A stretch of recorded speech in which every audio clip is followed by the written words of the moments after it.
Halo, bertemu lagi dengan saya Eeng di channel Eeng Irsam. Kali ini saya bakalan ngobrol-ngobrol bareng Bang Boni tentang Corona yang terdampak di daerah Probolinggo ini atau di kabupatennya, seperti di daerah-daerah yang di desanya dia atau di desa-desanya sebelah ini.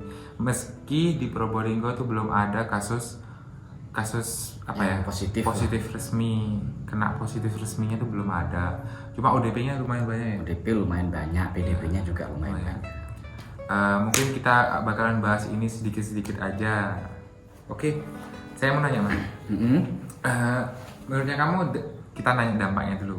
Dampaknya Corona di daerah Kabupaten Probolinggo ini seperti apa? Seperti di daerahnya sampean ya, di desanya sampean atau di kotanya gitu? Maksudnya yang dimaksud dampak ini dampak banyak seperti ekonomi, terus kayak kerjaannya orang-orang, terus dari pertamanya rame terus sepi apa enggak gitu, gimana? Ya, dampak dari wabah virus corona ini ya dampaknya sangat-sangat terasa sekali ya.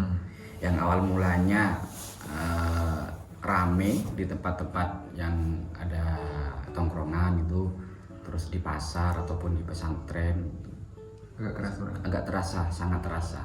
Jadi sepi, terus pedagang-pedagang yang biasanya stay di depan pondok itu juga sepi, di desa itu juga sekarang dijaga ketat oleh aparat. Dilarang jualan juga demi memutus rantai wabah virus corona tersebut. Berarti sekarang dampaknya udah emang besar banget ya? Dampaknya besar banget, Mas. Kalau kayak kafe-kafe sudah semua banyak, rata-rata sudah banyak nutup. Kayak orang nongkrong-nongkrong. Itu ya banyak sih yang ngeyel, cuman pihak dari aparat juga dari pemerintah khususnya pemerintah kabupaten ataupun pemerintah desa itu sudah membuat suatu kebijakan dijaga ketat oleh yang disebut Satgas COVID-19 gitu. Menurutnya sampean tuh pemerintah di Probolinggo itu tegas nggak masalah COVID Corona ini? Menurut saya tegas. Kemarin saya juga ke kota-kota itu sudah banyak yang tutup. Terus perkumpulan itu yang biasanya nongkrong, ngopi bareng itu sudah di Satpol PP sudah siaga. Menurut saya tegas. Karena memang virus ini meskipun rata-rata kematiannya itu hanya 2-3% dari virus SARS yang dulu, juga virus MERS, virus flu babi, flu burung itu meskipun kecil, cuman dampaknya itu besar. Karena apa? Cara menularnya itu sangat mudah dan rentan sekali untuk orang-orang seperti kita.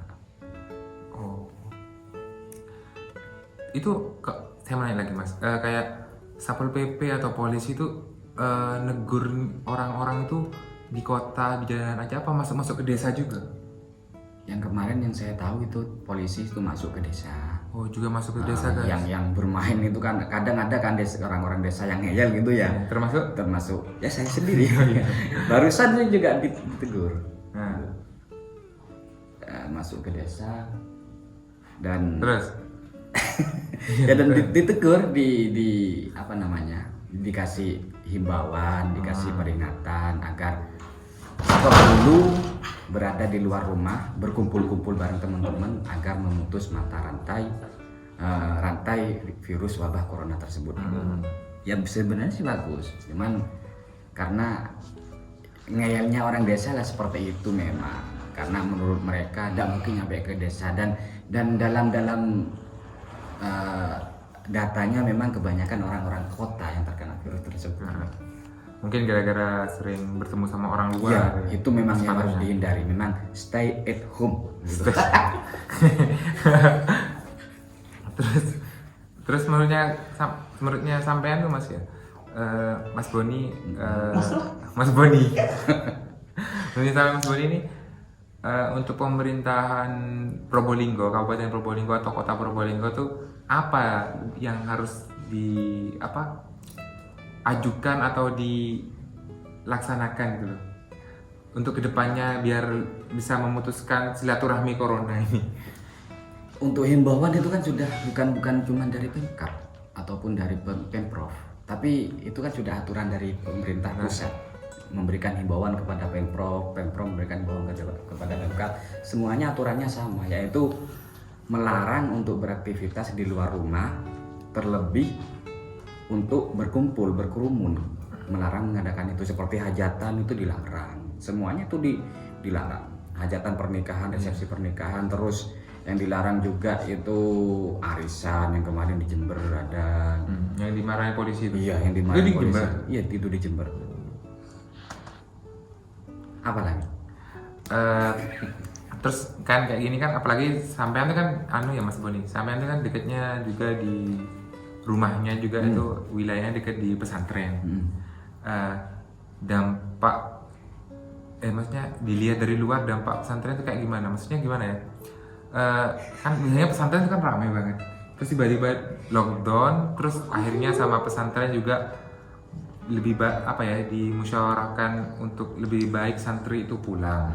Nah itu sekarang kan pulangnya santri kan lebih cepat. Iya. Itu gimana? Tiba-tiba sepi sebelum waktunya itu kan? Iya, saya kan bekerja di pesantren ya. Itu sangat hening banget sih. Kerasa banget pas kemarin pulang itu terharunya karena kita terlalu mendadak gitu. Maksudnya kan awal rencananya pulangan kan bulan puasa kan, belum puasa 1 bulan, kurang dari puasa itu kan ya mendadak banget. Jadi untuk orang-orang sekitar pun merasa kagetnya juga bagi pedagangnya itu juga merasa. Biasanya tiap puasa itu kan mereka punya pemasukan tetap, santri banyak yang belanja, beli gitu. Tiba-tiba sepi. Sekarang tuh benar-benar sepi guys. Di mana? Di depan pondok atau di wilayah pondok itu memang benar-benar sepi total. Tidak seperti biasanya. Biasanya kan kalau di pondok di sini tuh di Genggong itu kayak penjualan tuh kayak pasar malam sekarang di sini. Ramai banget tuh, tiba-tiba nggak ada santri kan, pemasukan orang luar tuh kan kasihan ya, benar. Jadi dampaknya dari virus corona ini ya tepat sih buat pesantren untuk melakukan seperti itu hanya 2 bulan dari sekarang, itu 2 bulan kan. Tepat sih untuk melakukan pemulangan awal itu. Jika tidak dilakukan pemulangan lebih awal, dampaknya takut lebih meluas ini. Jadi istilahnya itu ikhtiarnya kita itu pulang dari awal biar istirahat di rumah, tidak keluaran, biar benar-benar memutus rantai wabah virus corona. Dan ini lagi Mas yang penting. Yang penting itu gini, kebanyakan orang-orang kan salah kaprah atas anjuran pemerintah, baik pemerintah pusat, Pemprov ataupun Pemkab. Dilarang keluar itu karena kita tidak makan. Ada yang dilarang untuk bersilaturahmi salaman itu sudah keluar dari anjuran Islam. Ada yang dilarang ke masjid, itu salah kaprah orang menilai. Yang buat orang yang bekerja, khususnya seperti saya, driver kan ya, bekerjanya kan di luar, bisa boleh, asalkan kita mematuhi aturannya, pakai masker, terus pakai sarung tangan, sediakan hand apa itu namanya? Hand sanitizer. hand bukan hand Deddy Corbuzier. Garing zar. Hand sanitizer. Hand booster. Ini bukan. Hand sanitizer ya. Yang asik Sediakan bersih, itu ya. Harus jarak. jaga jarak juga dengan orang-orang yang sebenarnya ada juga yang kemarin ada yang bilang emangnya di masjid itu sudah ada virusnya. Di masjid memang tidak ada virus. Tapi orang-orang itu takutnya membawa takutnya, itu satu ada yang positif corona, takutnya menyebar, kan nggak ada yang tahu. Iya.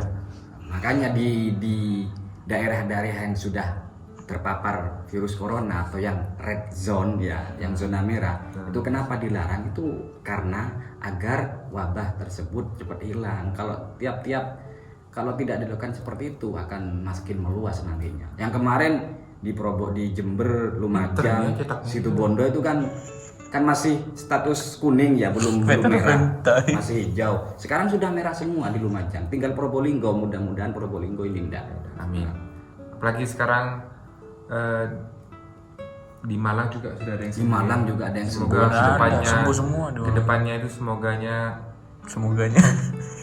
kedepannya itu masuk suaranya kamu sih. Semoga kedepannya ini lebih banyak yang sembuh ya, banyak yang sembuh. Semoga normal lagi, apalagi sekarang kan mau datang bulan suci Ramadan. Semoga datangnya bulan suci ini kita itu corona cepet pergi. Soalnya sekarang corona tuh naik daun cuy. Naik daun.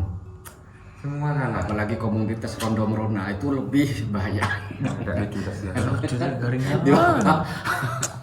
Ya mungkin sampai sini aja. Semoga nanti kedepannya lebih baik lagi ya. Insya Allah. Ini Amin, amin. saya niatnya gini cuma menceritakan tentang kondisi suasana corona di dekat desa-desa saya atau di samping-samping pondok itu. Ya, pesan saya buat para netizen ya, Kamu agar stop bicara tentang corona yang bukan bidangnya. Stop membuat berita-berita yang buat Yang takut, hoax. yang buat merinding orang, buat takut orang. Tapi berikanlah berita-berita yang bermanfaat. Misalnya kesembuhan orang-orang yang positif corona di Malang dan di Tulungagung itu. Stop memberikan berita-berita yang tidak produktif dan tidak bermanfaat buat orang lain. Iya. Jangan bikin orang di sekeliling kalian itu panik. Buatlah bahagia. Oke. Oh ya, semoga corona cepat hilang, semoga lancar semua. Apalagi buat pahlawan kita kedokteran, ruang medis. Terima kasih banyak. Ruang medis. Iya. Buat tim Satgas medis, Covid itu tim semua. medis semuanya, dokter yang sudah berjuang. Semoga sehat semua. sehat selalu. Dilancarin semua. Kalian tuh Pemerintah, pahlawan good job kita juga. semua. Dokter-dokter Semoga tim lancar. good job juga. Oke. Oh ya, sudah. Jangan lupa subscribe. Share, Like. like, and comment. Bye. Semoga sehat selalu sayang. Semoga sehat selalu teman-teman. Ya. Assalamualaikum.